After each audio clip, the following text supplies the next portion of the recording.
สบายดีตอนเช้าพี่น้องมื้อนี้มาพบกันคือเก่าภายในห้อม1 ปีเนาะกับบิ๊กซีบางเกษตรมื้อนี้พามาเบิ่งคอกิลีดที่ปิดปรับปรุงเนาะ2 เดือนนี่เบิ่งสภาพปิดปรับปรุงไป2 เดือนนะคือขอยคิดไว้เนาะแต่ความจริงแล้วก็พอดีเกือบปีกว่าๆแล้วปิดไว้ปีกว่าๆตอนแรกคิดว่าสิปิดปรับปรุงเนาะ2 เดือนพอดีย้ายออกมาแต่บ้านแล้วมาเฮ็ดโรงเรือนอยู่ส่วนอย่างนี้แล้วพอดีย้ายออกมาพี่ก็คือเวียกหลายแล้วก็บ่ได้เฮ็ดแล้วก็ป้าไว้ซื่อๆแล้วก็เบิ่งสภาพแม่ขึ้นไปย่องขึ้นไปโดดลิ้นมุ่นเบิดจากคอกิลีนี่ดีเนาะใครแต่ว่าแผ่นเรียบมันยังบ่รู้พื้นยังบ่รู้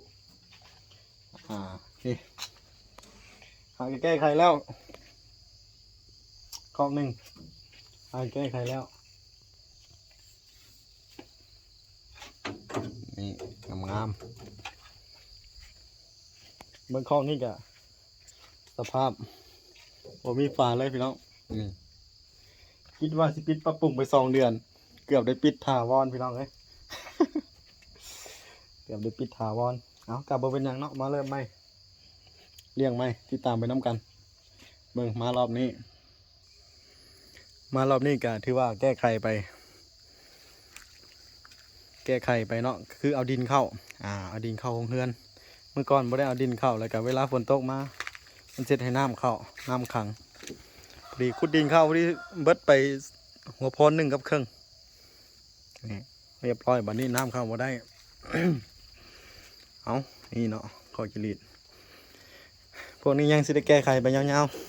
ๆยังบ่มีเงินส่วนนี้พี่น้องเอ้ยโอ้ยทุกจนลำบากเอาที่ตามไปน้ำกันเดี๋ยวอีก2-3 มื้อนี่สิได้เอาคอกนี้มาใส่ก่อนนี่สิเอาไข่ลงคอกนี้มื้อนี้สิอนามัยเลี้ยงแพงไข่ไว้ให้เรียบร้อยเนาะอีก2-3 มื้อสิเอาไข่มาลง